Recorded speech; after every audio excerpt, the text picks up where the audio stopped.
ஜெய் ஸ்ரீ மாத்ரே நமக ஜெய் குருதர் ஜெய் குரு பிரசரம் நமஸ்காரம். நான் கரூர்ல இருந்து வல்சலா பண்ணிக்கிறேன், பிரசன்ன ஜோதிடர். இன்னைக்கு நம்ம ஆனி மாத பலன்கள் கன்னி ராசிக்கு எப்படி இருக்குன்னு பார்க்க போறோம்.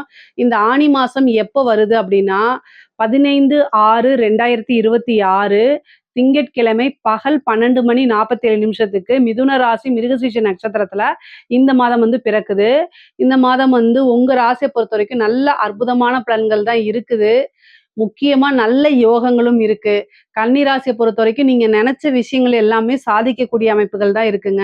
ஏன்னா இவ்ளோ நாளா கஷ்டப்பட்டுட்டீங்க. இனி வரக்கூடிய காலகட்டங்கள்ல நல்ல யோக அமைப்புகளும் இருக்கு. கூடுதலா இந்த மாசம் சிறப்பான யோகம். என்ன யோகம்னு கேட்கிறீங்களா? 2 கூடைய சுக்கிரன் உங்க ராசிக்கு 11ஆம் இடத்துல இருக்கிறாரு. அதுவும் உச்சம் பெற்ற குருவோட சேர்ந்த அமைப்பு. இது சூப்பரான அமைப்பு. அதே மாதிரி 10ஆம் இடத்துல சூரியன் திக்பலம்ங்க. அது கூட உங்க ராசி அதிபதி புதனும் சேர்றாரு. அப்புறம் ஜூலை மாசம் 6ஆம் தேதி சுக்கிரன் குரு கூட வந்து புதன் வந்து இணையறாரு. இதுவும் ஒரு நல்ல அமைப்புங்க. யோகா அமைப்புகள் நல்லாக இருந்தாலுமே கன்னி ராசியை பொறுத்தவரைக்கும் எப்பவுமே ஹார்ட் ஒர்க் தான். இந்த மிதுன ராசி, கன்னி ராசி 2க்குமே அதிபதி புதன் தான். ஆனா கன்னி ராசி மட்டும் எப்பவுமே நான் ஸ்பெஷலா சொல்றதுக்கு காரணம் என்னன்னா, மிதுன ராசி கொஞ்சம் கூடுதலா வந்து அந்த விளையாட்டு இதுல மத்த ஆர்வங்கள்ல சிதறி போகும். ஆனா இது மட்டும் கன்னி ராசி மட்டும் எப்ப பார்த்தாலும் பிசினஸ், ஃபோக்கஸ், அப்டேட் இதுலயே இருப்பாங்க. எனி டைம் ஹார்ட் ஒர்க்ல இருப்பாங்க. ஸோ கன்னிராசிக்காரங்களுக்கு உங்களுடைய கடினமான உழைப்பு, நீங்க இந்த அளவுக்கு என்னென்ன எஃபர்ட்ஸ் எல்லாம் போட்டீங்களோ, அது எல்லாத்துக்குமே இந்த மாதம் பிரதிபலன் தான். ஏன் அப்படின்னா 11ஆம் இடத்துல குரு உச்சமாயிருக்காரு. இது ஒரு நல்ல அமைப்பு. கூடுதலா உங்க ராசி அதிபதியும் 11ஆம் இடத்துக்கு வராரு. உங்களுடைய ராசி அதிபதியே 11ஆம் இடத்துக்கு வர்றதுனால, எல்லா எதிர்பார்ப்புகளுமே உங்களுக்கு நிறைவேறும். நல்ல காசு, பணம், வருமானமும் உங்களுக்கு கிடைக்குங்க. நீங்க அதுக்குன்னு அகல கால் வைக்காதீங்க. ஏன் அப்படின்னா, சுக்கிரன் வந்து பார்த்தீங்கன்னா, உங்களுக்கு 2 குடையவரு. அவரு போய் கேதுவோட 12ஆம் இடத்துல. அப்போ வருமானம் வருதோ இல்லையோ, செலவுகள் அதிகமாக இருக்கும். அதனால ஒரு இடத்துல பணம் ஸ்டாப் ஆயி டக்குன்னு நின்றும்.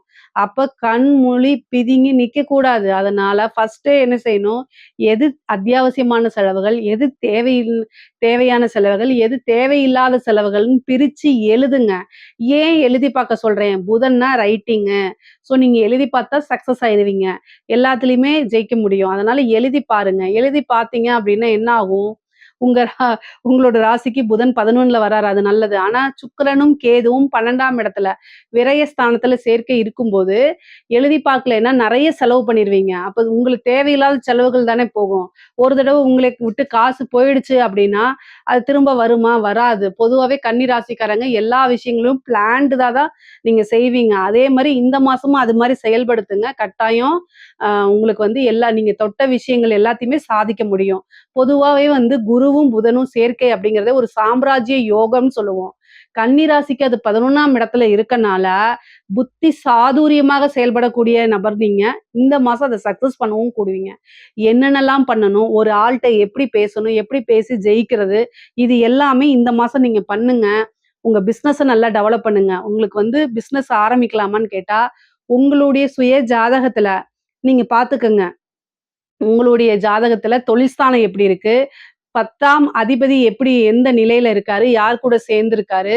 தொழில் காரகன் சனி எப்படி இருக்காரு? அப்படிங்கிறதெல்லாம் பார்த்துட்டு, உங்களுடைய ஃபேமிலி அஸ்ட்ராலஜர்ட்ட கன்சல்ட் பண்ணிட்டு நீங்க ஸ்டார்ட் பண்ணுங்க.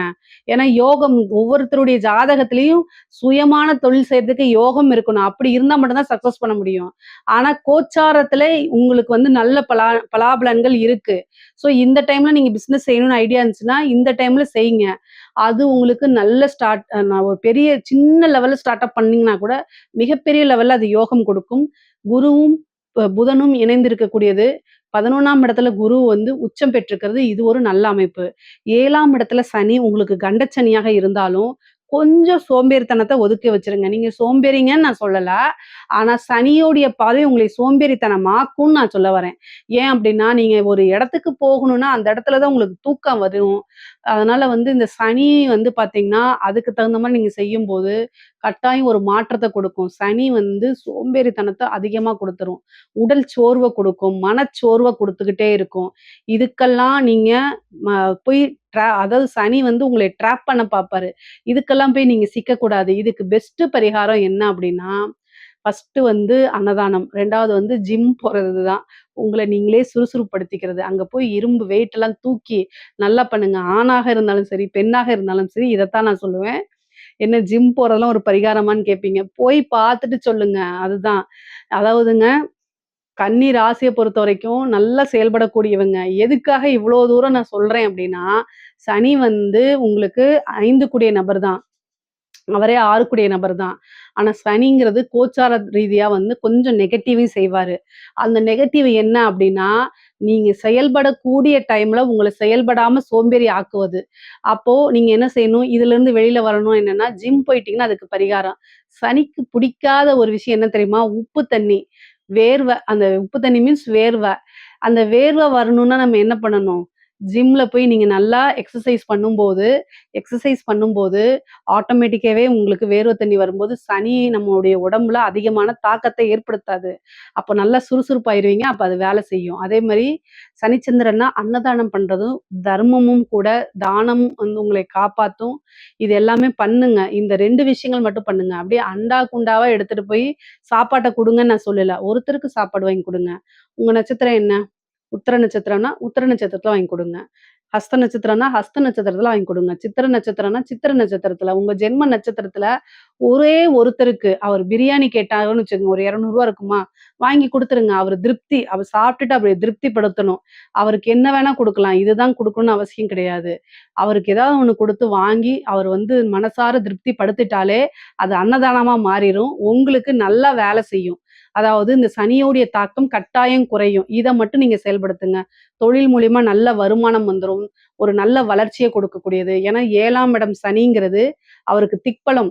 அதாவது மத்தவங்களுக்கெல்லாம் அந்த 7ஆம் இடத்துல திக்பலம் கிடையாது. சனிக்கு மட்டும் 7ஆம் இடத்துல திக்பலம். ஏன்னா ஆப்போசிட் நர்வான. நீங்க என்ன செய்றீங்களோ, நீங்க என்ன கர்மா செயல்படுதோ, அது மாரி தான் செயல்படும். சனி கர்மக்காரகன்னு சொல்றாங்க இல்லையா? ஸோ நீங்க என்ன செய்ய போறீங்களோ, அதுதான் உங்களுக்கு பிரதிபலிக்கும் அப்படிங்கிறத சொல்லாம சொல்றது தான் சனியோடைய வேலையே. ஸோ அதனால நீங்க என்ன பண்ணணும் அப்படின்னா, நல்ல பாசிட்டிவான மைண்டா கொண்டு வந்துரணும் ஃபர்ஸ்ட்டு. உங்களுக்கு என்ன வேணா செய்யுங்க. தெய்வ வழிபாடு பண்ணிக்கங்க. இல்ல உங்கள செல்ஃபா நீங்களே மோட்டிவேட் பண்ணிக்கங்க. எது வேணா செய்யுங்க. ஆனா சனி பாசிட்டிவா இருந்துட்டாலே பாசிட்டிவா வேலை செய்வாரு. அதேமாரி சுறுசுறுப்பா இருந்துட்டாலே சனியுடைய தாக்கம் உங்களுக்கு குறையும். அப்புறம் அவரு திக்பலமா வேலை செய்வாரு. அப்ப தொழில்ல நல்ல சக்சஸு. அதேமாரி உத்தியோகத்துல நல்ல ப்ரமோஷன் கிடைக்கும். நீங்க தான் நல்லா ஒர்க் பண்ணியிருக்கீங்க. பெஸ்ட் எம்ப்ளாயிங்கிற அவார்டே கிடைச்சிருங்க இந்த மாசம். நீங்க நல்லா ட்ரை பண்ணீங்கன்னா, best year of the employee அப்படிங்கிற அவார்டு கிடைக்கும். இது மாரி நீங்க எதிர்பார்க்காத நேரத்துல ஒரு ராஜ யோகத்த சனி குடுத்துருவாரு. சனி ஒரு விஷயத்த குடுத்துட்டாருன்னா, யாருனாலயும் தட்டி பறிக்கவே முடியாது. அந்த மாரி. இப்ப ராகு கேதுலாம்னா நல்லா கொஞ்ச நேரம் தான். அதுக்கப்புறம் அப்படி புடுங்கிட்டு போயிடும். ஆனா சனி ஒரு விஷயத்த குடுத்துட்டா, அது வாழ்க்கையில நமக்கு பெர்மனன்ட்டா இருக்கும். நல்லதா இருந்தாலும் சரி, கெட்டதா இருந்தாலும் சரி. நம்ம நல்லதுக்கே எய்ம் பண்ணலாமே! சரிங்க. அதே மாரி குரு வந்து உச்சமாயி 11ஆம் இடத்த பாக்குது, 5ஆம் இடத்த பாக்குது. பிரிந்தவர்கள்லாம் சேர்றதுக்கு உண்டான அமைப்பு, மனம் மகிழ்ச்சிக்கு என்னென்ன விஷயம்லாம் நடக்கணுமோ, அத்தன நல்ல விஷயங்களுமே உங்களுக்கு நடக்க போது. மனதுக்கு பிடித்த நபர்களோட சேர்ந்து திருமணம் பண்ணக்கூடிய அமைப்புகள் இருக்கு. ஒரு சிலருக்கு லவ் மேரேஜ் ஆகுறதுக்கு உண்டான அமைப்புகள் இருக்கு. விருப்பப்பட்டவங்கள நிச்சயம் பண்றதுக்கு உண்டான அமைப்புகள் இருக்கு. பிரிந்தவர்கள் சேர்றது, அதே மாரி மனதுக்கு என்ன விஷயங்கள்லாம் இதமா இருக்கோ, அதெல்லாம் தேடி வர்றதுக்கு உண்டான அமைப்புகள் இருக்கு. முக்கியமா வந்து நீங்க ஏதாவது ஒரு ஆசை, அபிலாசைகள்லாம் நிறைவேறும். இந்த விஷயம் நமக்கு நடந்தா நல்லா இருக்கும்னு நெனச்சிருப்பீங்க. அந்த மாரி விஷயங்கள்லாம் நடக்கும். சுப நிகழ்வுகள் உங்களுக்கு நடக்கும். சுக்கிரன் 12ஆம் இடத்துக்கு வரும்போது சுப விரயங்கள் நடக்கும்.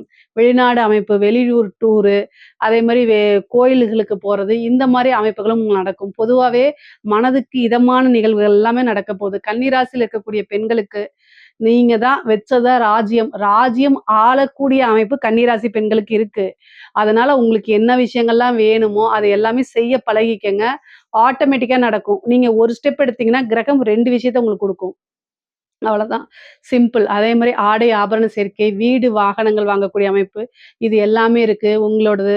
நீங்க ஒரு முயற்சி போட்டீங்க அப்டின்னா, கிரகங்கள் 2 ஆசீர்வாதமா உங்களுக்கு குடுக்க போது. அதனால கட்டாயம் நீங்க முயற்சி பண்ணணும். உங்களுடைய முயற்சிகள் பெரிய லெவல்ல சக்சஸ் ஆகும். நீங்க நெனச்ச விஷயங்கள் அத்தனையுமே நடக்க போதுங்க. அதே மாரி பொதுவா கன்னிராசிக்கு வந்து தாய் வழி சொத்துக்கள், தந்தை வழி சொத்துக்கள் ஆதாயம் உண்டு. மூத்த வழி சகோதரனுடைய ஆதாயம் இருக்கு. மூத்த வழி சகோதரனுடைய பிரச்சனைகள்லாம் நீங்கி சுமூகமான ஒரு அ நிகழ்வுகள் நடக்கும். அவங்களோட நல்ல ஒரு ரிலேஷன்ஷிப் பாண்டிங் உங்களுக்கு நடக்கும். அதே மாரி பூர்வீக சொத்துக்கள் வந்து சேர்றது, அத வந்து என்னன்னா அடுத்த லெவலுக்கு வளர்ச்சி அடையறது, அது மூலியமா சொத்துக்கள் வரது, அந்த சொத்த வச்சு வேற விஷயங்கள வாங்குறது, டெவலப் ஆகுறது, இந்த மாரி விஷயங்கள்லாம் உங்களுக்கு நடக்கும். 9ல இருக்கக்கூடிய செவ்வாய், தந்தைக்கு மருத்துவ விரயம் அப்படிங்கிறது, தந்தைக்கு சர்ஜரி கண்டம், தந்தைக்கு ஒரு ஆயுள் கண்டம், இந்த மாரி அமைப்புகள் இருக்கு. கூடுதலான கவனம் தேவை. இதுக்கு என்ன பண்ணலாம் அப்படின்னா, முருகன் வழிபாடு பண்ணிக்கங்க. தந்தையுடைய பேர்ல அர்ச்சனை, அபிஷேக ஆராதனை பண்ணும்போது, தந்தைக்கு வரக்கூடிய விஷயங்கள் அப்படியே தலைக்கு வர்றது தலைப்பாயோட போயிரும். அந்த மாரி வழிபாடுகள பண்ணிக்கங்க. பொதுவாவே உங்களுக்கு நல்ல குரு அனுகூலம், குரு பலம்லாம் இருக்கனால, பெரிய பரிகாரங்கள நீங்க செய்யணும்னு அவசியம் கிடையாது. பெரிய பரிகாரம் அப்டின்னாலே அன்னதானமும், நீங்க ஜிம் போய் கடுமையான எக்ஸர்சைஸ் பண்றது மட்டும் தான். நான் பாட்டுக்கு சொன்னேன்னு சொல்லிட்டு, உங்கனால முடியலன்னு போய் வெயிட் எல்லாம் தூக்கி உடம்ப இன்னும் ரணகலமாக்காதீங்க. உங்கனால முடிஞ்ச அளவுக்கு எக்ஸர்சைஸ் பண்ணுங்க. டாக்டர்ட்ட ஒரு ஒப்பீனியன் கேட்டுக்கங்க. வந்து பொதுவாவே வந்து நம்ம மருத்துவத்தலாம் வந்து ரொம்ப அஸ்ட்ராலஜியோட கம்பேர் பண்றது கிடையாது. ஹார்ட் அட்டாக் வந்தா மந்திரம்லாம் நான் சொல்ல மாட்டேன். ஹார்ட் அட்டாக் வந்தா ஃபர்ஸ்ட் எய்டு நீங்க டாக்டர்ட்ட போய் ஹாஸ்பிட்டல்ல அட்மிட் தான் ஆகணும். அப்ப போய் உட்கார்ந்து மந்திரம் சொல்லிட்டு இருந்தீங்கன்னா, நேரா சொர்க்கத்துக்கு தான் போற மாரி வரும். அதனால எது வந்து பிராக்டிகலோ அதத்தான் செய்யணும். கன்னி ராசிக்காரங்க அதுல நம்பர் 1. ஸோ பிராக்டிகல் லைஃப்ப தான் தேர்ந்தெடுப்பீங்க. இவ்வளோ தூரம் நெறைய விஷயங்கள் சொல்லியாச்சு. படிக்கக்கூடிய குழந்தைங்களுக்கு படிப்புல ரொம்ப அருமையாக இருக்கும். படிப்புல நல்ல வளர்ச்சி, கல்வித்துறை சார்ந்தவங்களுக்கும் நல்ல வளர்ச்சிகள் இருக்கு. அரசியல்வாதிகளுக்கு, கன்னி ராசியில இருக்கக்கூடிய அரசியல்வாதிகளுக்கு நல்ல ஒரு யோக அமைப்பு. நீங்களே எதிர்பார்த்திருக்க மாட்டீங்க. எனக்கா இந்த பதவி அப்படிங்கிற அளவுக்கு உங்களுக்கு நல்ல நல்ல வாய்ப்புகள், பதவிகள், நல்ல காசு பணம் சம்பாரிக்கிறது, மதிப்பு மரியாதைகள், சொசைட்டில உங்களுடைய பெயர், புகழ் எல்லாமே வர்றது, மெயின் ஸ்ட்ரீம் மீடியாலயே உங்கள பத்தி பேசுறது, இந்த மாரி விஷயங்கள் இருக்கும். நெறைய ஆப்பர்ச்சுனிட்டீஸ் உங்களுக்கு வரும். அதெல்லாம் யூஸ் பண்ணிக்கங்க. மக்கள் மத்தியில நீங்க யாரு அப்படின்னு சென்றடையக்கூடிய பிரபல்யமான யோகம்லாம் உங்களுக்கு இருக்கு. அது எல்லாமே வரும். நல்ல மனமகிழ்ச்சியோட இருக்கிறது கன்னிராசியில இருக்கக்கூடிய அரசியல்வாதிகள் தான். ஏன்னா, அவங்களுக்கு எல்லா திசையுமே ரொம்ப சூப்பரான திசையா இப்ப இருக்குது. கோச்சாரத்துல கிரக நிலைகளும் அவங்களுக்கு ரொம்ப ஃபேவரா இருக்கு. நெறைய பேர் கன்னிராசியில அதாவது பிரச்சாரத்துக்கே போலைனாலும் ஜெயிச்சிருக்காங்க. அதுதான் எனக்கு ரொம்ப ஆச்சரியமா இருக்கு. கன்னிராசிக்கு அப்படி ஒரு கிரக சூழ்நிலைகள், அமைப்புகள் இருக்கு. இருக்கிறதுலே கன்னிராசிக்கும், கடகராசிக்கும் தான் இந்த அரசியல்ல ரொம்ப மிகப்பெரிய லெவல்ல யோகமும், பிரம்மாண்டமும் இருந்திருக்குது. கன்னிராசிக்காரங்களுக்கு கூடுதலா அமைப்புகள் இருக்குங்க. அதே மாரி அரசாங்க துறையில இருக்கவங்களுக்கும் நல்ல காசு பணம் சம்பாரிக்கிறது, ஒரு இடமாற்றம், நீங்க விரும்பின பதவி, ஏன்னா வந்து பதவி ஸ்தான அதிபதியே உங்களுக்கு 11ல உச்சமாயிருக்காரு. அதனால நீங்க விரும்பின பதவி கிடைக்கும். பேர் புகழ்லாம் உங்களுக்கு கூடும். நல்ல வருமானம் பார்க்க முடியுங்க. பொதுவாவே வந்து பார்த்தீங்கன்னா, திருமண யோகம் இருக்கு. கன்னிராசிக்கு திருமண யோகம் இருக்கு. நெறைய பேருக்கு வந்து புத்திர பாக்கியம் இருக்கு. நீண்ட நாள் கல்யாணம் ஆயிட்டு ரொம்ப வந்து இந்த குழந்தைக்காக வெயிட் பண்ணிட்டு இருக்கீங்கன்னா, குரு 11ல இருந்து 5ஆம் இடத்த உச்ச பார்வையா பார்க்குறாரு. அதனால நெறைய பேத்துக்கு சந்தான பிராப்தம் இருக்கு. தெய்வ அனுகூலம் வேணும் அப்படின்னா, குலதெய்வ வழிபாட பண்ணுங்க. இஷ்ட தெய்வ வழிபாடு பண்ணுங்க. உடனே நீங்க எதிர்பார்த்த விஷயங்கள் கைகூடி வந்துரும் உங்களுக்கு. குருநாதருடைய வழிபாடு, பெரிய மனிதர்களுடைய தொடர்புகள்லாம் உங்களுக்கு ஏற்படுங்க. பொதுவா கன்னி ராசிக்கு பொருளாதாரமும் சரி, மற்ற வாழ்க்கையும் சரி, நல்ல சிறப்பான அமைப்புகள் தான் இருக்குது. இதுல ஏதாவது சந்தேகங்கள் இருக்கு அப்படின்னா, கமெண்ட்ஸ்ல கேளுங்க. கட்டாயம் நான் ஆன்சர் பண்றேன். நம்மளுடைய சேனல லைக் பண்ணுங்க, ஷேர் பண்ணுங்க, சப்ஸ்கிரைப் பண்ணுங்க. நன்றி, வணக்கம்.